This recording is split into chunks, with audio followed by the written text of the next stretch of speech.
ਲੇਖਕ ਨਰਿੰਦਰ ਸਿੰਘ ਕਪੂਰ ਦੀ ਲਿਖੀ ਕਿਤਾਬ ਸੱਚੋ ਸੱਚ ਅਮਰੀਕਾ ਦਾ ਸਫ਼ਰਨਾਮਾ ਵਿੱਚੋਂ ਲਈ ਇੱਕ ਰਚਨਾ ਮੋਮਬੱਤੀਆਂ ਦੀ ਮਹਿਫਿਲ ਤੁਹਾਡੀ ਨਜ਼ਰ ਕਰ ਰਿਹਾ। ਜੇ ਮੈਨੂੰ ਕੋਈ ਪੁੱਛੇ ਕਿ ਅਮਰੀਕਾ ਵਿੱਚ ਸਭ ਤੋਂ ਸੁੰਦਰ ਕੀ ਲੱਗਾ ਤਾਂ ਮੈਂ ਉਛਲ ਕੇ ਕਹਾਂਗਾ ਕਿ ਉੱਥੋਂ ਦੀਆਂ ਇਸਤਰੀਆਂ ਤਾਂ ਮੈਂ ਇੰਗਲੈਂਡ, ਸਕਾਟਲੈਂਡ, ਫਰਾਂਸ, ਮੈਕਸੀਕੋ ਆਦਿ ਦੀਆਂ ਵੀ ਵੇਖੀਆਂ, ਪਰ ਜਿਤਨੀਆਂ ਸੋਹਣੀਆਂ, ਸੁਨੱਖੀਆਂ ਅਤੇ ਖੁੱਲ੍ਹੇ ਖੁਲਾਸੇ ਸੁਭਾਅ ਵਾਲੀਆਂ ਕੁੜੀਆਂ ਅਮਰੀਕਾ ਦੀਆਂ ਨੇ, ਉਤਨੀਆਂ ਖੁੱਲ੍ਹੇ ਖੁਲਾਸੇ ਸੁਭਾਅ ਵਾਲੀਆਂ ਕਿਸੇ ਹੋਰ ਦੇਸ਼ ਦੀਆਂ ਪ੍ਰਤੀਤ ਨਹੀਂ ਹੋਈਆਂ। ਇੱਕ ਛੋਟੇ ਜਿਹੇ ਪਰ ਸੰਸਾਰ ਦੇ ਸਭ ਤੋਂ ਅਮੀਰ ਦੇਸ਼ ਕੁਵੈਤ ਵਿੱਚ ਘੁੰਮਦਿਆਂ ਮੈਂ ਇੱਕ ਸੁੰਦਰ ਇਸਤਰੀ ਵੇਖੀ ਅਤੇ ਵੇਖਦਾ ਹੀ ਰਹਿ ਗਿਆ। ਮੈਨੂੰ ਦੱਸਿਆ ਗਿਆ ਕਿ ਮੁਸਲਮਾਨ ਦੇਸ਼ਾਂ ਵਿੱਚ ਸਭ ਤੋਂ ਸੁੰਦਰ ਇਸਤਰੀਆਂ ਲੈਬਨਾਨ ਦੀਆਂ ਨੇ। ਇਸਤਰੀਆਂ ਤਾਂ ਮੈਂ ਇਰਾਕ ਅਤੇ ਈਰਾਨ ਦੀਆਂ ਵੀ ਵੇਖੀਆਂ, ਪਰ ਸੁਭਾਅ ਦੇ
ਦੇ ਧਿਆਨ ਖਿੱਚਣ ਵਾਲੇ ਪੱਖ ਨੇ।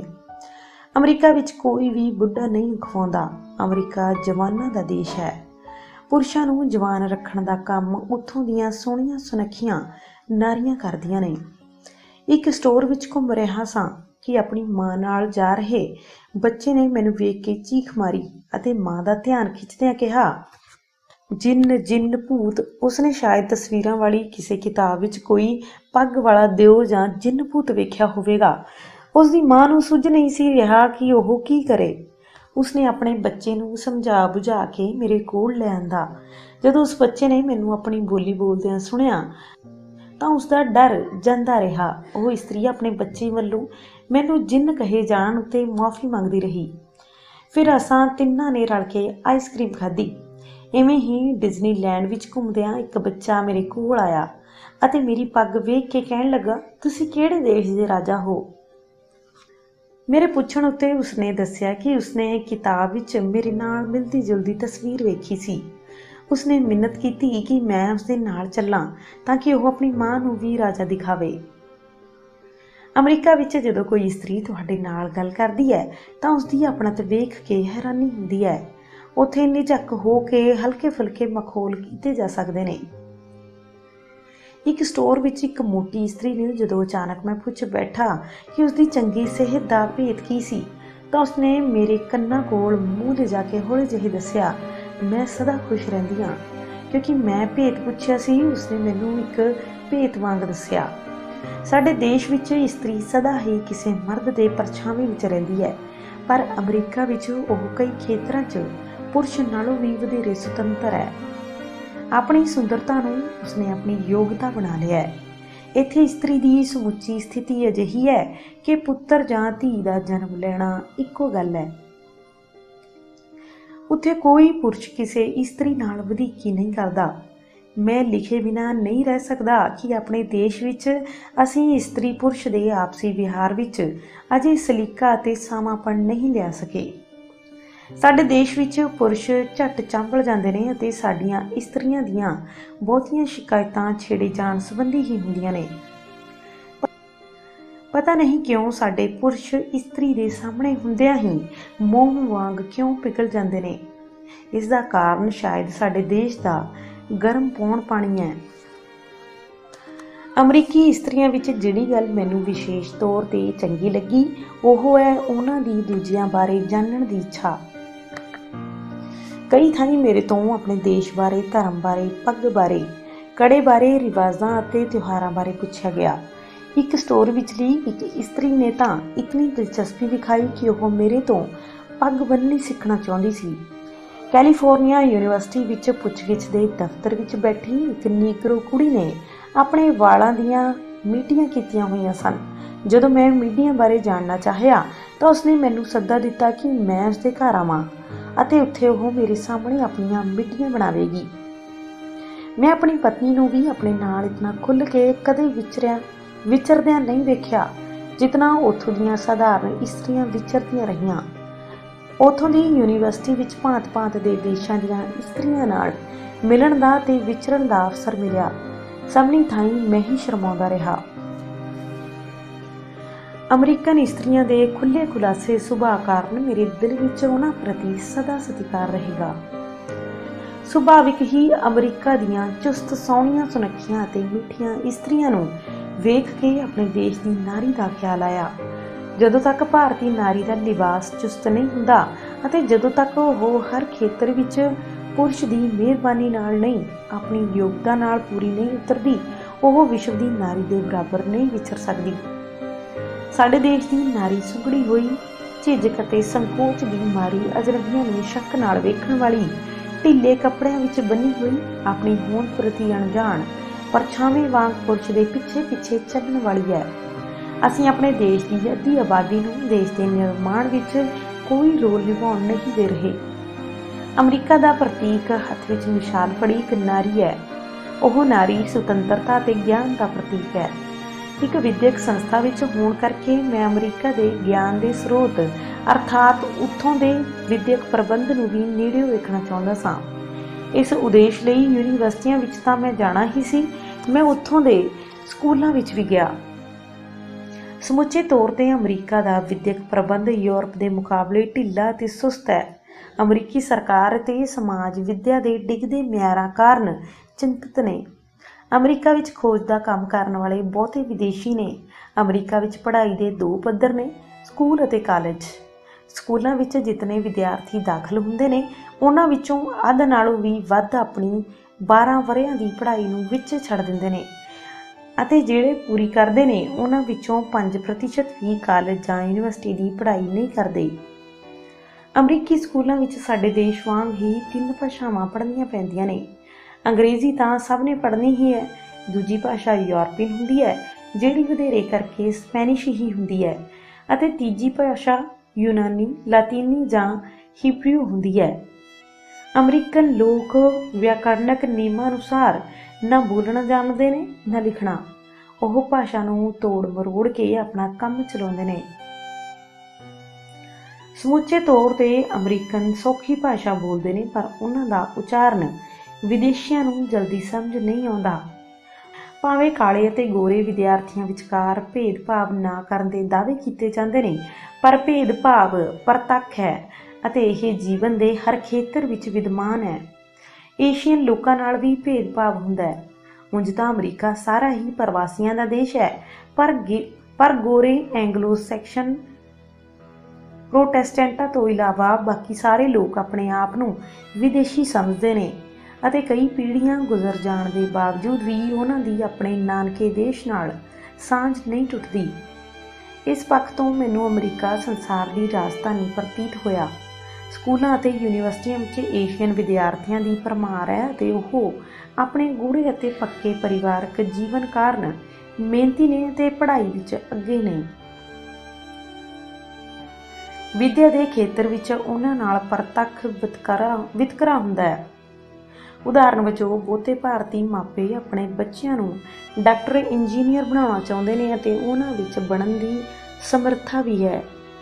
ਹੁਣ ਉੱਥੇ ਨੇਮ ਬਣਾਇਆ ਗਿਆ ਹੈ ਕਿ ਮੈਡੀਕਲ ਕਾਲਜਾਂ ਵਿੱਚ ਹਰ ਇੱਕ ਅਮਰੀਕਨ ਵਿਦਿਆਰਥੀ ਪਿੱਛੇ ਇੱਕ ਏਸ਼ੀਅਨ ਵਿਦਿਆਰਥੀ ਦਾਖਲ ਕੀਤਾ ਜਾਵੇਗਾ। ਅਮਰੀਕਨ ਵਿਦਿਆਰਥੀ ਦਾਖਲ ਹੀ ਨਹੀਂ ਹੁੰਦੇ, ਸੋ ਏਸ਼ੀਅਨ ਵਿਦਿਆਰਥੀ ਵੀ ਦਾਖਲ ਹੋਣੋਂ ਰਹਿ ਜਾਂਦੇ ਨੇ। ਬਹੁਤ ਘੱਟ ਅਮਰੀਕਨ ਨੇ ਜਿਹੜੇ ਔਖੀ ਪੜ੍ਹਾਈ ਕਰਨ ਲਈ ਤਿਆਰ ਨੇ। ਉਹਨਾਂ ਨੂੰ ਸੌਖੀਆਂ ਜਿੱਤਾਂ ਦੀ ਆਦਤ ਹੈ ਅਤੇ ਉਹ ਪੱਕੀ ਪਕਾਈ ਖਾਣ ਦੇ ਆਦੀ ਨੇ। ਅਮਰੀਕਾ ਵਿੱਚ ਪੜ੍ਹੇ ਲਿਖੇ ਅਤੇ ਅਨਪੜ੍ਹ ਦੀ ਆਮਦਨ ਵਿੱਚ ਬਹੁਤਾ ਅੰਤਰ ਨਹੀਂ। ਉੱਥੇ ਕੰਮ ਡਿਗਰੀਆਂ ਦੇ ਆਧਾਰ ਉੱਤੇ ਨਹੀਂ, ਯੋਗਤਾ ਅਤੇ ਨਿਪੁੰਨਤਾ ਦੇ ਆਧਾਰ ਉੱਤੇ ਮਿਲਦਾ ਹੈ। ਉੱਥੇ ਪੜ੍ਹਾਈ ਲਗਾਤਾਰ ਕਰਨ ਦਾ ਵੀ ਰਿਵਾਜ ਨਹੀਂ। ਜਦੋਂ ਮਰਜ਼ੀ ਛੱਡ ਦਿੱਤੀ, ਜਦੋਂ ਦਿਲ ਕੀਤਾ ਮੁੜ ਆਰੰਭ ਕਰ ਲਈ। ਸਥਿਤੀ ਇਹ ਹੋ ਗਈ ਹੈ ਕਿ ਅਮਰੀਕਾ ਦੀ ਖੁਸ਼ਹਾਲੀ ਵਿੱਚ ਅਮਰੀਕਨਾਂ ਦੇ ਮੁਕਾਬਲੇ ਵਿਦੇਸ਼ੀਆਂ ਦਾ ਯੋਗਦਾਨ ਵਧੇਰੇ ਹੈ। ਜਿਵੇਂ ਅਸੀਂ ਬਿਹਾਰ ਅਤੇ ਉੱਤਰ ਪ੍ਰਦੇਸ਼ ਦੇ ਮਜ਼ਦੂਰਾਂ ਦੇ ਸਹਾਰੇ ਆਪਣੀ ਖੇਤੀਬਾੜੀ ਦਾ ਵਿਕਾਸ ਕੀਤਾ ਹੈ, ਇਵੇਂ ਹੀ ਸਸਤੀ ਵਿਦੇਸ਼ੀ ਲੇਬਰ ਦੇ ਸਹਾਰੇ ਉਹਨਾਂ ਨੇ ਖੁਸ਼ਹਾਲੀ ਪ੍ਰਾਪਤ ਕੀਤੀ ਹੈ। ਅਮਰੀਕਾ ਵਿੱਚ ਸਕੂਲ ਦੀ ਪੜ੍ਹਾਈ, ਕਿਤਾਬਾਂ ਅਤੇ ਕਈ ਥਾਈਂ ਖਾਣਾ ਵੀ ਮੁਫਤ ਹੈ। ਹੋਰ ਸਹੂਲਤਾਂ ਵੀ ਮੁਫਤ ਨੇ, ਪਰ ਕਿਉਂਕਿ ਅਮਰੀਕਾ ਵਿੱਚ ਕੁਝ ਵੀ ਮੁਫਤ ਨਹੀਂ, ਉੱਥੇ ਜਾਇਦਾਦ ਉੱਤੇ ਲੱਗਣ ਵਾਲਾ ਸਾਰਾ ਟੈਕਸ ਸਕੂਲਾਂ ਉੱਤੇ ਖਰਚ ਕੀਤਾ ਜਾਂਦਾ ਹੈ। ਜਦੋਂ ਮਾਪੇ ਵੱਧ ਸਹੂਲਤਾਂ ਮੰਗਦੇ ਨੇ ਤਾਂ ਉਹਨਾਂ ਦਾ ਟੈਕਸ ਵੱਧ ਜਾਂਦਾ ਹੈ। ਜਿਤਨਾ ਚੰਗਾ ਸਕੂਲ ਹੋਵੇਗਾ ਉਤਨਾ ਵਧੇਰੇ ਟੈਕਸ ਹੋਵੇਗਾ, ਪਰ ਪੜ੍ਹਾਈ ਲਈ ਕੋਈ ਰਕਮ ਵਸੂਲ ਨਹੀਂ ਕੀਤੀ ਜਾਂਦੀ। ਉੱਥੋਂ ਦੇ ਆਮ ਸਕੂਲਾਂ ਵਿੱਚ ਇਤਨੀਆਂ ਸਹੂਲਤਾਂ ਨੇ ਜਿਤਨੀਆਂ ਸਾਡੀਆਂ ਯੂਨੀਵਰਸਿਟੀਆਂ ਵਿੱਚ ਵੀ ਨਹੀਂ। ਟੈਲੀਵਿਜ਼ਨ ਅਤੇ ਮਨ ਪਰਚਾਵੇ ਦੇ ਹੋਰ ਸਾਧਨਾਂ ਨੇ ਅਮਰੀਕਾ ਵਿੱਚ ਵਿੱਦਿਆ ਦੇ ਖੇਤਰ 'ਚ ਦਿਲਚਸਪੀ ਲਗਭਗ ਮੁਕਾ ਦਿੱਤੀ ਹੈ। ਗਣਿਤ ਦੇ ਖੇਤਰ ਵਿੱਚ ਅਮਰੀਕਨਾਂ ਦੀ ਤਰਸਯੋਗ ਹਾਲਤ ਵੇਖ ਕੇ ਹਾਸਾ ਹੀ ਆਉਂਦਾ ਹੈ। ਅਮਰੀਕਾ ਦੇ ਸਕੂਲ ਪਾਸ ਵਿਦਿਆਰਥੀਆਂ ਨੂੰ 5 ਦਾ ਵੀ ਪਹਾੜਾ ਨਹੀਂ ਆਉਂਦਾ। ਇੱਕ ਸਟੋਰ ਵਿੱਚ ਇੱਕ ਵਸਤ $45 ਦੀ ਮਿਲ ਰਹੀ ਸੀ ਅਤੇ ਉਸ ਉੱਤੇ 30% ਰਿਆਇਤ ਸੀ। ਜਦੋਂ ਮੈਂ ਜ਼ਬਾਨੀ ਹੀ ਦੱਸਿਆ ਕਿ ਸਾਡੇ $31 ਬਣਦੇ ਨੇ ਤਾਂ ਪੈਸੇ ਵਸੂਲਣ ਵਾਲੀ ਕੁੜੀ ਨੇ ਹੈਰਾਨੀ ਨਾਲ ਮੇਰੇ ਤੋਂ ਪੁੱਛਿਆ, ਇਹ ਸਾਰਾ ਹਿਸਾਬ ਤੁਸੀਂ ਆਪਣੇ ਦਿਮਾਗ ਨਾਲ ਕੀਤਾ? ਇੱਕ ਸਟੋਰ ਵਿੱਚ ਕੈਸ਼ੀਅਰ ਕੁੜੀ ਨੇ ਬਣਦੇ ਪੈਸਿਆਂ ਨਾਲੋਂ ਜਦੋਂ ਮੈਨੂੰ ਵੱਧ ਮੋੜ ਦਿੱਤੇ ਤਾਂ ਮੈਂ ਉਸਨੂੰ ਜਦੋਂ ਉਸਦੀ ਗਲਤੀ ਤੋਂ ਜਾਣੂ ਕਰਵਾਇਆ ਤਾਂ ਉਹ ਮੇਰੇ ਨਾਲ ਨਾਰਾਜ਼ ਜਿਹੀ ਹੋ ਗਈ। ਅਜਿਹੀਆਂ ਗਲਤੀਆਂ ਉਹ ਆਮ ਕਰਦੇ ਨੇ। ਉਹ ਆਪਣੀ ਜੇਬ ਵਿੱਚੋਂ ਪੈਸੇ ਪਾ ਦੇਣਗੇ ਪਰ ਹਿਸਾਬ ਨੂੰ ਘੋਖਣ ਪਰਖਣਗੇ ਨਹੀਂ, ਕਿਉਂਕਿ ਉਹਨਾਂ ਨੂੰ ਘੋਖਣਾ ਆਉਂਦਾ ਨਹੀਂ। ਕੰਪਿਊਟਰ ਉੱਤੇ ਉਹਨਾਂ ਦੀ ਨਿਰਭਰਤਾ ਨੇ ਉਹਨਾਂ ਨੂੰ ਹਾਸੋਹੀਣਾ ਬਣਾ ਦਿੱਤਾ ਹੈ। ਹਸਪਤਾਲਾਂ ਵਿੱਚ ਨਰਸਾਂ ਨੂੰ ਸਿਖਾਇਆ ਜਾਂਦਾ ਹੈ ਕਿ ਮਰੀਜ਼ ਦੀ ਨਬਜ਼ 10 ਸਕਿੰਟ ਵੇਖ ਕੇ 6 ਨਾਲ ਗੁਣਾ ਕਰਕੇ 1 ਮਿੰਟ ਦੀ ਨਬਜ਼ ਗਿਣਤੀ ਦਾ ਹਿਸਾਬ ਲਾਇਆ ਜਾਵੇ, ਪਰ 6 ਸਕਿੰਟ ਵੇਖ ਕੇ ਹੀ ਨਰਸਾਂ ਗਿਣਤੀ ਨਾਲ 0 ਲਾ ਲੈਂਦੀਆਂ ਨੇ, ਕਿਉਂਕਿ ਉਹਨਾਂ ਨੂੰ 6 ਦਾ ਪਹਾੜਾ ਨਹੀਂ ਆਉਂਦਾ। ਅਮਰੀਕਨ ਸੁਸਤ ਅਤੇ ਨਲਾਇਕ ਇਤਨੇ ਨੇ ਕਿ ਉਹਨਾਂ ਵਿੱਚ ਸਿੱਖਣ ਦੀ ਅਭਿਲਾਸ਼ਾ ਹੀ ਨਹੀਂ। ਉਹਨਾਂ ਨੂੰ ਭਰਮ ਹੈ ਕਿ ਜੋ ਕੁਝ ਜਾਣਨ ਯੋਗ ਹੈ ਉਹ ਜਾਣਦੇ ਨੇ। ਸੋ ਹੈਰਾਨੀ ਦੀ ਗੱਲ ਨਹੀਂ ਕਿ ਅਮਰੀਕਾ ਵਿੱਚ ਵਿਦੇਸ਼ਾਂ ਤੋਂ ਆਏ ਲੋਕ ਉੱਨਤੀ ਕਰਕੇ ਅਮੀਰ ਹੋ ਰਹੇ ਨੇ। ਅਮਰੀਕਾ ਵਿੱਚ ਸਕੂਲੀ ਬੱਚਿਆਂ ਨੂੰ ਘਰ ਲਈ ਕੰਮ ਦਿੱਤਾ ਹੀ ਨਹੀਂ ਜਾਂਦਾ, ਕਿਉਂਕਿ ਉਸਨੂੰ ਕਰਵਾਉਣਾ ਮਾਪਿਆਂ ਦੇ ਵੱਸ ਦੀ ਗੱਲ ਨਹੀਂ ਹੁੰਦੀ। ਸਕੂਲਾਂ ਵਿੱਚ ਟੈਲੀਵਿਜ਼ਨ ਦੀ ਭਰਪੂਰ ਵਰਤੋਂ ਕੀਤੀ ਜਾਂਦੀ ਹੈ। ਲਿਖਣ ਦਾ ਅਭਿਆਸ ਇਤਨਾ ਘੱਟ ਹੈ ਕਿ ਉਹ ਕੁਝ ਵੀ ਨਹੀਂ ਲਿਖ ਸਕਦੇ। ਇਹੀ ਕਾਰਨ ਹੈ ਕਿ ਚਿੱਠੀ ਲਿਖਣ ਦਾ ਰਿਵਾਜ ਹੀ ਨਹੀਂ। ਟੇਪਾਂ ਭਰ ਕੇ ਭੇਜੀਆਂ ਜਾਂਦੀਆਂ ਨੇ ਅਤੇ ਟੈਲੀਫੋਨ ਉੱਤੇ ਗੱਲ ਕਰਕੇ ਹੀ ਕੰਮ ਸਾਰਿਆ ਜਾਂਦਾ ਹੈ। ਜਿਹੜੀਆਂ ਕਿਤਾਬਾਂ ਪ੍ਰਚਲਿਤ ਨੇ ਉਹ ਆਮ ਕਰਕੇ ਜਾਸੂਸੀ ਅਤੇ ਕਾਮ ਉਕਸਾਊ ਕਿਸਮ ਦੇ ਨਾਵਲ ਹੀ ਹੁੰਦੇ ਨੇ। ਅਮਰੀਕਨ ਲੋਕ ਅਖਬਾਰਾਂ ਰਸਾਲੇ ਖਰੀਦਦੇ ਨੇ ਕੇਵਲ ਤਸਵੀਰਾਂ ਵੇਖਣ ਲਈ। ਲਾਇਬ੍ਰੇਰੀਆਂ ਵਿੱਚੋਂ ਕਿਤਾਬਾਂ ਹੀ ਨਹੀਂ, ਸਭ ਪ੍ਰਕਾਰ ਦੀਆਂ ਟੇਪਾਂ, ਰਿਕਾਰਡ, ਕੈਸਟਾਂ ਆਦਿ ਵੀ ਮਿਲਦੀਆਂ ਨੇ। ਲਾਇਬ੍ਰੇਰੀਆਂ ਵਿੱਚ ਪੁਰਾਣੀਆਂ ਹੋ ਗਈਆਂ ਕਿਤਾਬਾਂ ਨੂੰ ਸਸਤੀ ਕੀਮਤ 'ਤੇ ਵੇਚਣ ਲਈ ਰੱਖਿਆ ਜਾਣਾ ਮੈਨੂੰ ਚੰਗਾ ਲੱਗਿਆ। ਯੂਨੀਵਰਸਿਟੀ ਦੀ ਪੜ੍ਹਾਈ ਨਾ ਕੇਵਲ ਮੁਸ਼ਕਿਲ ਹੈ, ਸਗੋਂ ਅੰਤਾਂ ਦੀ ਮਹਿੰਗੀ ਵੀ ਹੈ। ਯੂਨੀਵਰਸਿਟੀਆਂ ਆਪਣੇ ਆਲੇ ਦੁਆਲੇ ਦੀਆਂ ਲੋੜਾਂ ਅਨੁਸਾਰ ਕੋਰਸ ਕਰਵਾਉਂਦੀਆਂ ਨੇ। ਉਦਾਹਰਨ ਵਜੋਂ ਨਿਊਯਾਰਕ ਵਪਾਰ ਦਾ ਕੇਂਦਰ ਹੈ, ਉੱਥੇ ਯੂਨੀਵਰਸਿਟੀ ਵਿੱਚ ਵਪਾਰ ਨਾਲ ਸੰਬੰਧਿਤ ਕੋਰਸ ਵਧੇਰੇ ਨੇ। ਵਾਸ਼ਿੰਗਟਨ ਰਾਜਨੀਤੀ ਦਾ ਕੇਂਦਰ ਹੈ, ਉੱਥੇ ਦੀ ਯੂਨੀਵਰਸਿਟੀ 'ਚ ਰਾਜਨੀਤੀ ਨਾਲ ਸੰਬੰਧਿਤ ਕੋਰਸ ਵਧੇਰੇ ਵਿਕਸਿਤ ਨੇ। ਲਾਸ ਵੇਗਾਸ ਜੂਏ ਦਾ ਕੇਂਦਰ ਹੈ, ਉੱਥੇ ਜੂਆ ਖਿਡਾਉਣ ਆਦਿ ਦੇ ਕੋਰਸ ਵਧੇਰੇ ਨੇ। ਬਹੁਤੀ ਪੜ੍ਹਾਈ ਅਮਲੀ ਹੈ ਅਤੇ ਉਪਜੀਵਕਾ ਨਾਲ ਸਿੱਧੀ ਜੁੜੀ ਹੋਈ ਅਤੇ ਨਿਪੁੰਨ ਯੋਗਤਾ ਉਪਜਾਉਣ ਵਾਲੀ ਹੁੰਦੀ ਹੈ। ਆਮ ਕਰਕੇ ਯੂਨੀਵਰਸਿਟੀ ਪਹੁੰਚਣ ਤੱਕ ਵਿਦਿਆਰਥੀ ਦਾ ਵਿਆਹ ਹੋ ਚੁੱਕਾ ਹੁੰਦਾ ਹੈ, ਸੋ ਇੱਕ ਜੀ ਕੰਮ ਕਰਦਾ ਹੈ, ਦੂਜਾ ਪੜ੍ਹਦਾ ਹੈ। ਐਵੇਂ ਪਤੀ ਪਤਨੀ ਵਾਰੀ ਸਿਰ ਪੜ੍ਹਦੇ ਨੇ। ਜੇ ਮਾਪੇ ਹਮਦਰਦ ਹੋਣ ਤਾਂ ਉਹ ਕੁਝ ਮਦਦ ਕਰਦੇ ਨੇ। ਵਜ਼ੀਫੇ ਵੀ ਮਿਲਦੇ ਨੇ, ਪਰ ਤਾਂ ਵੀ ਕੰਮ ਜ਼ਰੂਰ ਕਰਨਾ ਪੈਂਦਾ ਹੈ। ਅਮਰੀਕਾ ਵਿੱਚ ਯੂਨੀਵਰਸਿਟੀਆਂ ਦੇ ਵਿਦਿਆਰਥੀਆਂ ਨੂੰ ਵੇਖ ਕੇ ਤਾਂ ਇਉਂ ਲੱਗਦਾ ਹੈ ਜਿਵੇਂ ਸਾਡੇ ਦੇਸ਼ ਵਿੱਚ ਵਿਦਿਆਰਥੀ ਤਾਂ ਕਾਲਜਾਂ ਯੂਨੀਵਰਸਿਟੀਆਂ ਵਿੱਚ ਘੁੰਮਣ ਫਿਰਨ ਤੇ ਚੋਹਲ ਮੋਲ ਕਰਨ ਹੀ ਆਉਂਦੇ ਨੇ।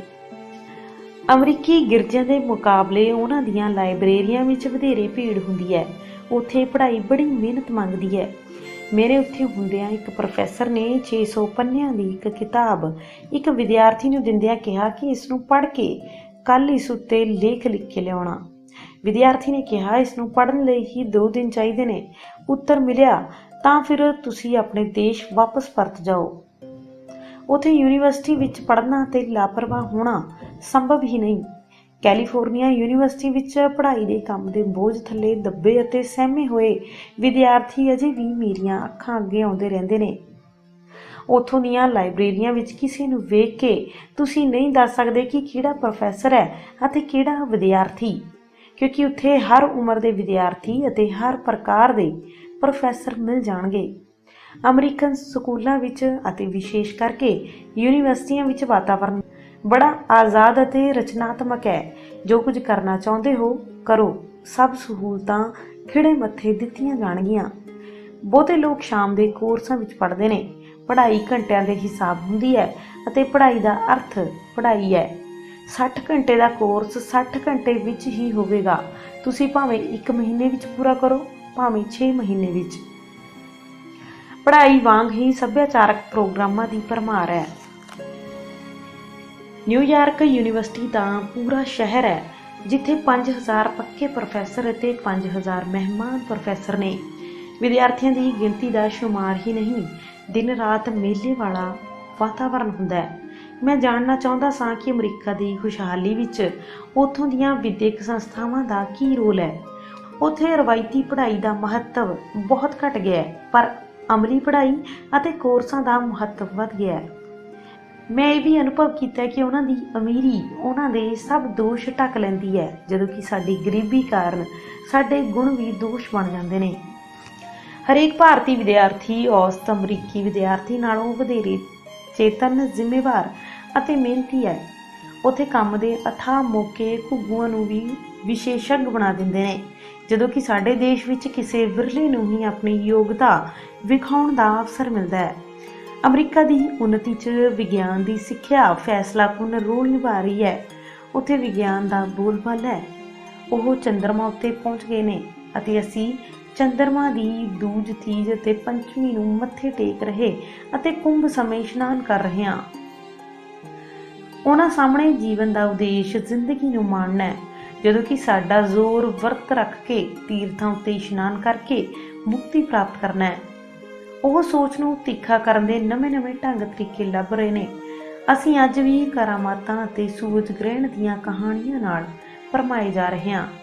ਔਸਤ ਅਮਰੀਕਨ ਆਪਣੇ ਸਕੂਲ ਵਿੱਚ ਭਾਵੇਂ ਬਹੁਤ ਕੁਝ ਨਹੀਂ ਸਿੱਖਦਾ, ਪਰ ਜਦੋਂ ਉਹ ਜ਼ਿੰਦਗੀ ਦੇ ਅਖਾੜੇ ਵਿੱਚ ਉਤਰਦਾ ਹੈ, ਸਭ ਦਾਅ ਪੇਚ ਉਸ ਨੂੰ ਸਿੱਖਣੇ ਪੈਂਦੇ ਨੇ। ਭਾਰਤ ਵਿੱਚ ਵਿਦਿਅਕ ਖੇਤਰ ਵਿੱਚ ਜਿਤਨੀਆਂ ਕੁ ਸਾਡੇ ਕੋਲ ਸਹੂਲਤਾਂ ਨੇ, ਉਹਨਾਂ ਦੇ ਅਨੁਪਾਤ ਵਿੱਚ ਸਾਡੀਆਂ ਪ੍ਰਾਪਤੀਆਂ ਨਿਗੁਣੀਆਂ ਨਹੀਂ, ਪਰ ਅਸੀਂ ਅਜੇ ਬਹੁਤ ਲੰਮਾ ਸਫ਼ਰ ਤੈਅ ਕਰਨਾ ਹੈ। ਸਾਨੂੰ ਆਪਣੀ ਚਾਲ ਗੱਡੇ ਤੋਂ ਵਧਾ ਕੇ ਰਾਕਟ ਵਾਲੀ ਕਰਨੀ ਪਵੇਗੀ। ਕਾਰ ਉਹ ਚੂਲ ਹੈ ਜਿਸ ਦੇ ਦੁਆਲੇ ਸਾਰਾ ਅਮਰੀਕਾ ਘੁੰਮਦਾ ਹੈ। ਅਮਰੀਕਾ ਦੇ ਵਾਸੀਆਂ ਨੂੰ ਕਾਰ ਤੋਂ ਨਿਖੇੜ ਕੇ ਵੇਖਿਆ ਹੀ ਨਹੀਂ ਜਾ ਸਕਦਾ। ਉਹ ਜਦੋਂ ਵੀ ਸੰਸਾਰ ਦੇ ਕਿਸੇ ਦੇਸ਼ ਨਾਲ ਆਪਣਾ ਮੁਕਾਬਲਾ ਕਰਦੇ ਨੇ ਤਾਂ ਕਾਰਾਂ ਦੀ ਆਪਣੀ ਗਿਣਤੀ ਨਾਲ ਹੀ ਕਰਦੇ ਨੇ। ਮੈਂ ਹੈਰਾਨ ਹਾਂ ਕਿ ਅਮਰੀਕਨ ਝੰਡੇ ਵਿੱਚ ਕਾਰ ਦਾ ਨਿਸ਼ਾਨ ਕਿਉਂ ਨਹੀਂ। ਉੱਥੇ ਇਤਨੀਆਂ ਕਾਰਾਂ ਨੇ ਕਿ ਪੂਰਬ ਦੇ ਵਾਸੀ ਨੂੰ ਉਹਨਾਂ ਨੂੰ ਵੇਖ ਸਿਰ ਦਰਦ ਹੋਣ ਲੱਗ ਪੈਂਦੀ ਹੈ।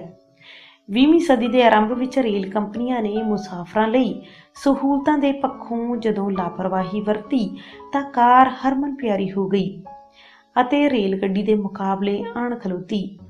ਸਭ ਤੋਂ ਵੱਡਾ ਅੰਤਰ ਇਹ ਵੇਖਣ ਵਿੱਚ ਆਇਆ ਕਿ ਗੱਡੀ ਤਾਂ ਸਟੇਸ਼ਨ ਤੋਂ ਸਟੇਸ਼ਨ ਤੱਕ ਹੀ ਜਾਂਦੀ ਸੀ, ਜਦੋਂ ਕਿ ਕਾਰ ਦਰਵਾਜ਼ੇ ਤੋਂ ਦਰਵਾਜ਼ੇ ਤੱਕ ਜਾਣ ਲੱਗ ਪਈ। ਉਹਨਾਂ ਦਿਨਾਂ ਤੋਂ ਅਮਰੀਕਨਾਂ ਨੇ ਪਿੱਛੇ ਮੁੜ ਕੇ ਨਹੀਂ ਵੇਖਿਆ। ਰੇਲ ਗੱਡੀ ਉਹਨਾਂ ਦੇ ਜੀਵਨ ਵਿੱਚੋਂ ਲਗਭਗ ਨਿਕਲ ਗਈ ਹੈ। ਕਾਰ ਤੋਂ ਬਿਨਾਂ ਅਮਰੀਕਾ ਵਿੱਚ ਜਿਉਣਾ ਸੰਭਵ ਨਹੀਂ। ਮੈਂ ਸਮਝਦਾ ਹਾਂ ਕਿ ਉੱਥੇ ਕਿਸੇ ਨੂੰ ਫਾਂਸੀ ਦੇਣ ਦੀ ਲੋੜ ਨਹੀਂ। ਉਸ ਦਾ ਡਰਾਈਵਿੰਗ ਲਾਇਸੈਂਸ ਖੋਹ ਲਵੋ, ਉਹ 2 ਹਫ਼ਤਿਆਂ ਵਿੱਚ ਆਤਮਘਾਤ ਕਰ ਲਵੇਗਾ।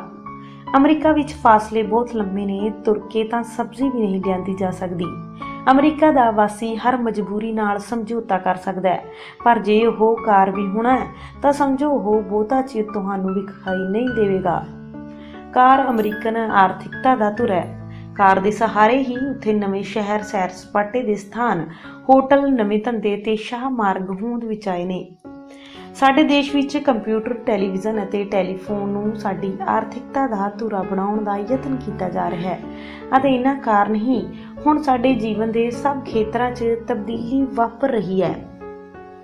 ਉੱਥੇ ਇਤਨੀਆਂ ਕਾਰਾਂ ਹਨ ਕਿ ਸਾਡੇ ਦੇਸ਼ ਦੀ ਸਾਰੀ ਆਬਾਦੀ ਵੀ ਜੇ ਕਾਰਾਂ ਵਿੱਚ ਬਹਿ ਜਾਵੇ ਤਾਂ ਵੀ ਕਈ ਲੱਖ ਕਾਰਾਂ ਖਾਲੀ ਰਹਿ ਜਾਣਗੀਆਂ। ਹਰ ਅਮਰੀਕਨ ਸਭ ਤੋਂ ਵੱਧ ਆਪਣੀ ਕਾਰ ਬਾਰੇ ਸੋਚਦਾ ਹੈ। ਪਤਨੀ ਨਾਲੋਂ ਵੀ ਵਧੇਰੇ ਉਸਨੂੰ ਕਾਰ ਦੀ ਚਿੰਤਾ ਹੁੰਦੀ ਹੈ।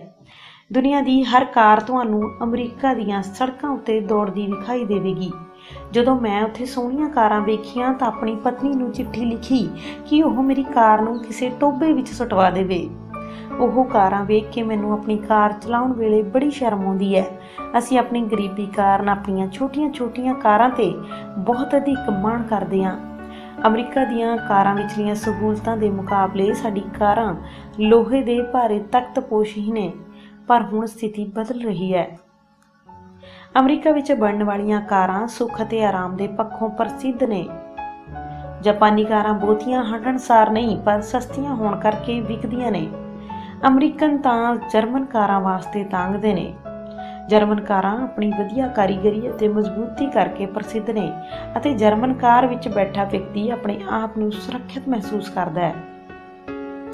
ਸਪੋਰਟਸ ਕਾਰਾਂ ਬਹੁਤ ਹੀ ਤੇਜ਼ ਚੱਲਦੀਆਂ ਨੇ। ਹਬਸ਼ੀ ਵਧੀਆ ਅਤੇ ਮਹਿੰਗੀਆਂ ਕਾਰਾਂ ਰੱਖਣ ਦੇ ਸ਼ੌਕੀਨ ਨੇ। ਉੱਥੇ ਕਾਰ ਇਸ ਆਧਾਰ ਤੇ ਨਹੀਂ ਖਰੀਦੀ ਜਾਂਦੀ ਕਿ ਉਹ ਕਿਤਨੀ ਹੰਢਣਸਾਰ ਹੈ, ਸਗੋਂ ਇਸ ਆਧਾਰ ਤੇ ਖਰੀਦੀ ਜਾਂਦੀ ਹੈ ਕਿ ਉਹ ਕਿਤਨੀ ਸੁਰੱਖਿਅਤ ਹੈ। ਉਹਨਾਂ ਦੀਆਂ ਕਾਰਾਂ ਦੇ ਲੰਮੀਆਂ ਹੋਣ ਦਾ ਕਾਰਨ ਵੀ ਇਹੋ ਹੈ ਤਾਂ ਕਿ ਦੁਰਘਟਨਾ ਦੀ ਹਾਲਤ ਵਿੱਚ ਦਬਾਅ ਅਗਲੇ ਜਾਂ ਪਿਛਲੇ ਹਿੱਸੇ ਤੇ ਪਵੇ ਅਤੇ ਸਵਾਰੀ ਬਚ ਜਾਵੇ। ਉੱਥੇ ਬਿਸਤਰੇ ਉੱਤੇ ਮਰਨ ਵਾਲਿਆਂ ਨਾਲੋਂ ਸੜਕਾਂ ਉੱਤੇ ਵਧੇਰੇ ਲੋਕ ਮਰਦੇ ਨੇ, ਸੋ ਉਹ ਜਾਨ ਬਚਾਉਣ ਵਾਲੀਆਂ ਕਾਰਾਂ ਖਰੀਦਦੇ ਨੇ। ਹਰ ਅਮਰੀਕਨ ਆਪਣੇ ਦਿਨ ਦੇ 3-4 ਘੰਟੇ ਕਾਰ ਵਿੱਚ ਗੁਜ਼ਾਰਦਾ ਹੈ। ਉੱਥੇ ਕੰਮ ਕਰਨ ਦੇ ਘੰਟੇ ਘਟ ਰਹੇ ਨੇ, ਪਰ ਕੰਮ ਵਾਲੀ ਥਾਂ ਉੱਤੇ ਪਹੁੰਚਣ ਵਿੱਚ ਲੱਗਣ ਵਾਲਾ ਸਮਾਂ ਵੱਧ ਰਿਹਾ ਹੈ। ਇਹੀ ਕਾਰਨ ਹੈ ਕਿ ਉੱਥੇ ਕਾਰ ਇੱਕ ਵਰਦਾਨ ਨਹੀਂ ਰਹੀ, ਸਗੋਂ ਪਾਰਕਿੰਗ ਮਹਿੰਗੀ ਹੋਣ ਕਾਰਨ ਇੱਕ ਸ਼ਰਾਪ ਬਣ ਗਈ ਹੈ। ਹਰ ਕਾਰ ਵਿੱਚ ਕੰਮ ਕਰਨ ਵਾਲੇ ਦਿਨਾਂ ਦੌਰਾਨ ਅਕਸਰ ਇੱਕ ਵਿਅਕਤੀ ਹੀ ਹੋਵੇਗਾ, ਸੋ ਉਹਨਾਂ ਦੇ ਵਿਹਾਰ ਵਿੱਚ ਇਕੱਲਤਾ ਅਤੇ ਵਿਜੋਗਿਆਪਣ ਪ੍ਰਤੱਖ ਹੈ। ਇਸ ਸਥਿਤੀ ਕਾਰਨ ਹੀ ਉੱਥੇ ਜੀਵਨ ਵਿੱਚ ਉਲਾਰ ਵੱਧ ਰਿਹਾ ਹੈ। ਘਰ ਟੁੱਟ ਰਹੇ ਨੇ ਅਤੇ ਜੁਰਮ ਵੱਧ ਰਹੇ ਨੇ। ਅਮਰੀਕਾ ਵਿੱਚ ਕਾਰ ਲੈਣੀ ਸੌਖੀ ਹੈ, ਪਰ ਉਸ ਨੂੰ ਚੱਲਦਾ ਰੱਖਣਾ ਔਖਾ ਹੈ।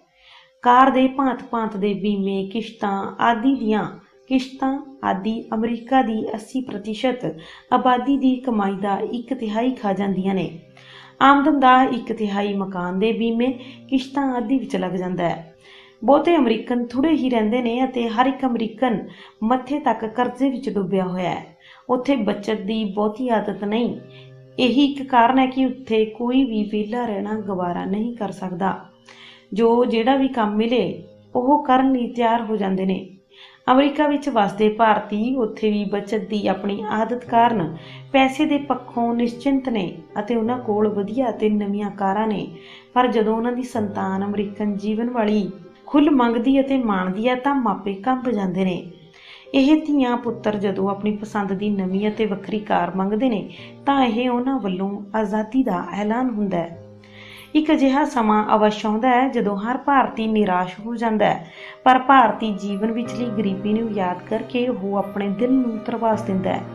ਉਹ ਜਦੋਂ ਇਹ ਸੋਚਦਾ ਹੈ ਕਿ ਉਸ ਕੋਲ ਜਿਹੜੀ ਕਾਰ ਹੈ ਉਹ ਭਾਰਤ ਦੇ ਰਾਸ਼ਟਰਪਤੀ ਕੋਲ ਵੀ ਨਹੀਂ ਤਾਂ ਉਸਨੂੰ ਕੁਝ ਚਿਰ ਲਈ ਤਸੱਲੀ ਮਿਲਦੀ ਹੈ। ਅਮਰੀਕਾ ਵਿੱਚ ਕਾਰ ਨਿਰੰਤਰ ਭਟਕਣ ਦਾ ਪ੍ਰਤੀਕ ਹੈ, ਟਿਕੇ ਹੋਏ ਸ਼ਾਂਤ ਜੀਵਨ ਦਾ ਵੇਰਵਾ ਨਹੀਂ। ਪਰ ਅਮਰੀਕਾ ਦੀ ਕਾਰ ਉਸ ਦੇਸ਼ ਦੀ ਮਜ਼ਬੂਤ ਆਰਥਿਕ ਵਿਵਸਥਾ ਅਤੇ ਵਿਅਕਤੀਗਤ ਸੁਤੰਤਰਤਾ ਦੀ ਨਿਸ਼ਾਨੀ ਵੀ ਹੈ। ਅਮਰੀਕਾ ਦੀ ਸ਼ਕਤੀਸ਼ਾਲੀ ਆਰਥਿਕ ਵਿਵਸਥਾ ਦਾ ਮੁੱਖ ਆਧਾਰ ਇਹ ਹੈ ਕਿ ਅਮਰੀਕਾ ਨੇ ਮੁੱਢਲੇ ਦੌਰ ਵਿੱਚ ਭਰਪੂਰ ਬੱਚਤ ਕਰਕੇ ਆਪਣੀ ਆਰਥਿਕ ਵਿਵਸਥਾ ਦੇ ਆਧਾਰ ਨੂੰ ਨਿੱਘਰ ਬਣਾਇਆ ਸੀ।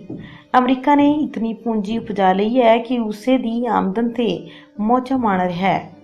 ਦੂਜਾ ਕਾਰਨ ਇਹ ਪ੍ਰਤੀਤ ਹੁੰਦਾ ਹੈ ਕਿ ਅਮਰੀਕਾ ਨਵੀਆਂ ਵਸਤਾਂ ਦੇ ਨਿਰਮਾਣ ਦੀ ਤਕਨੀਕੀ ਸੂਝ-ਬੂਝ ਅਤੇ ਤਕਨਾਲੋਜੀ ਵੇਚ ਕੇ ਅਰਬਾਂ ਖਰਬਾਂ ਡਾਲਰ ਵਿਦੇਸ਼ਾਂ ਤੋਂ ਪ੍ਰਾਪਤ ਕਰਦਾ ਹੈ।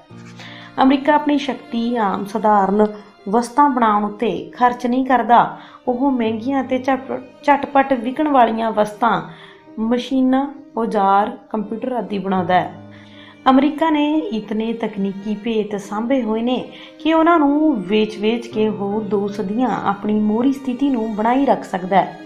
ਸੰਸਾਰ ਵਿੱਚ ਅਮਰੀਕਾ ਦੀਆਂ ਅਨੇਕਾਂ ਵਸਤਾਂ ਦਾ ਕੇਵਲ ਨਾਂ ਵਿਕਦਾ ਹੈ, ਜਿਸ ਤੋਂ ਹੋਣ ਵਾਲੀ ਆਮਦਨ ਸਾਡੇ ਦੇਸ਼ ਦੇ ਸਮੁੱਚੇ ਬਜਟ ਨਾਲੋਂ ਵੀ ਵਧੇਰੇ ਹੁੰਦੀ ਹੈ। ਖੇਤੀਬਾੜੀ ਦੇ ਖੇਤਰ ਵਿੱਚ ਵੀ ਅਮਰੀਕਾ ਦੇ ਵਿਸ਼ਵ ਵਿੱਚ ਆਗੂ ਹੋਣ ਦੇ ਅਨੇਕਾਂ ਕਾਰਨ ਨੇ। ਉੱਥੇ ਕੁਆਰੀ ਪੱਧਰੀ ਧਰਤੀ ਦੀ ਵਿਸ਼ਾਲਤਾ ਦਾ ਕੋਈ ਅੰਤ ਨਹੀਂ। ਉੱਥੇ ਕਿਸੇ ਵੀ ਚੀਜ਼ ਦੀ ਸੀਮਾ ਨਹੀਂ। ਕੋਈ ਵੀ ਵਿਅਕਤੀ ਜਿਤਨੀ ਚਾਹੇ ਜ਼ਮੀਨ ਦਾ ਮਾਲਕ ਹੋ ਸਕਦਾ ਹੈ। ਕਈ ਵਿਅਕਤੀਆਂ ਦੀ ਨਿੱਜੀ ਜਾਇਦਾਦ ਸਾਡੇ ਕਈ ਸ਼ਹਿਰਾਂ ਦੇ ਬਰਾਬਰ ਹੋਏਗੀ। ਉੱਥੇ ਦੀ ਧਰਤੀ ਪੱਧਰੀ ਹੀ ਨਹੀਂ, ਕੁਆਰੀ ਵੀ ਹੈ ਅਤੇ ਉਪਜਾਊ ਵੀ, ਅਤੇ ਕੁਦਰਤ ਵੀ ਅਮਰੀਕਾ ਉੱਤੇ ਮਿਹਰਬਾਨ ਹੈ। ਜਿਹੜੇ ਖੇਤੀਬਾੜੀ ਵਾਲੇ ਇਲਾਕੇ ਨੇ ਉੱਥੇ ਪੌਣ ਪਾਣੀ ਕੁਝ ਇਸ ਪ੍ਰਕਾਰ ਦਾ ਹੈ ਕਿ ਜਦੋਂ ਫਸਲ ਨੂੰ ਪਾਣੀ ਲਾਉਣ ਦੀ ਲੋੜ ਪੈਂਦੀ ਹੈ ਤਾਂ ਲਗਭਗ ਉਸੇ ਵੇਲੇ ਮੀਂਹ ਪੈ ਜਾਂਦਾ ਹੈ, ਸੋ ਬਿਜਲੀ ਦੀ ਵੀ ਬਚਤ ਹੋ ਜਾਂਦੀ ਹੈ। ਖੇਤੀਬਾੜੀ ਦਾ ਭਰਪੂਰ ਮਸ਼ੀਨੀਕਰਨ ਹੋਣ ਕਰਕੇ ਲੇਬਰ ਦੀ ਵੀ ਬਚਤ ਹੈ। ਅਮਰੀਕਾ ਦੀਆਂ 5 ਉਂਗਲਾਂ ਘਿਓ ਵਿੱਚ ਨੇ। ਇਹ ਵੱਖਰੀ ਗੱਲ ਹੈ ਕਿ ਉੱਥੇ ਘਿਓ ਕੋਈ ਖਾਂਦਾ ਨਹੀਂ। ਫਸਲਾਂ ਦੀ ਢੇਰ ਉਪਜ ਜਾਨਵਰਾਂ ਦੇ ਹਿੱਸੇ ਆਉਂਦੀ ਹੈ ਤੇ ਦੁੱਧ ਮੱਖਣ ਹੀ ਸਸਤਾ ਨਹੀਂ ਹੁੰਦਾ, ਮੀਟ ਮਾਸ ਦੀ ਵੀ ਭਰਮਾਰ ਹੈ। ਮੈਨੂੰ ਇਵੇਂ ਲੱਗਿਆ ਕਿ ਜਿਵੇਂ ਅਮਰੀਕਾ ਕੋਲ ਕੋਈ ਪਾਰਸ ਹੈ, ਜਿਸ ਚੀਜ਼ ਨੂੰ ਵੀ ਉਹ ਛੂੰਹਦਾ ਹੈ ਉਹ ਹੀ ਸੋਨਾ ਬਣ ਜਾਂਦੀ ਹੈ। ਉਸ ਦੀ ਕਿਸਮਤ ਖੁੱਲ੍ਹੀ ਹੋਈ ਹੈ। ਪ੍ਰਤੀਤ ਹੁੰਦਾ ਹੈ ਕਿ ਰੱਬ ਅੱਜ ਕੱਲ੍ਹ ਅਮਰੀਕਾ ਵਿੱਚ ਰਹਿੰਦਾ ਹੈ ਅਤੇ ਭਾਰਤ ਨਾਲ ਤਾਂ ਰੱਬ ਨਾਰਾਜ਼ ਹੀ ਪ੍ਰਤੀਤ ਹੁੰਦਾ ਹੈ। ਅਮਰੀਕਾ ਵਿੱਚ ਘੁੰਮਦਿਆਂ ਮੈਂ ਅਮਰੀਕਨਾਂ ਦੇ ਰੱਬ ਪ੍ਰਤੀ ਦ੍ਰਿਸ਼ਟੀਕੋਣ ਨੂੰ ਵੀ ਜਾਣਨਾ ਚਾਹੁੰਦਾ ਸਾਂ। ਉਹਨਾਂ ਦੇ ਗਿਰਜੇ ਬੜੇ ਸੋਹਣੇ ਸਜੇ ਹੋਏ ਅਤੇ ਬੜੇ ਸੁਖਾਵੇਂ ਵਾਤਾਵਰਨ ਵਾਲੇ ਹੁੰਦੇ ਨੇ। ਮੈਂ ਮਹਿਸੂਸ ਕੀਤਾ ਹੈ ਕਿ ਸਾਡਾ ਰੱਬ ਸੰਬੰਧੀ ਸੰਕਲਪ ਸਾਡੇ ਧਾਰਮਿਕ ਸਥਾਨਾਂ ਦੇ ਵਾਤਾਵਰਨ ਉੱਤੇ ਨਿਰਭਰ ਕਰਦਾ ਹੈ। ਗਿਰਜੇ ਦਾ ਖੁਲਾਸਾਪਣ ਦਿਲ ਵਿੱਚ ਰੱਬ ਦੀ ਵਿਸ਼ਾਲਤਾ ਦਾ ਪ੍ਰਭਾਵ ਉਸਾਰਦਾ ਹੈ। ਅਮਰੀਕਨ ਰੱਬ ਨੂੰ ਈਸਾ ਮਸੀਹ ਰਾਹੀਂ ਮਿਲਦੇ ਨੇ। ਉਹਨਾਂ ਦੇ ਗਿਰਜਾ ਘਰ ਲੋਕਾਂ ਲਈ ਮਿਲਣ ਗਿਲਣ ਦੀਆਂ ਥਾਵਾਂ ਨੇ। ਅਰਦਾਸਾਂ ਵਿੱਚ ਮੰਗਾਂ ਦੀਆਂ ਸੂਚੀਆਂ ਪੜ੍ਹਨ ਦੇ ਸਥਾਨ ਨਹੀਂ।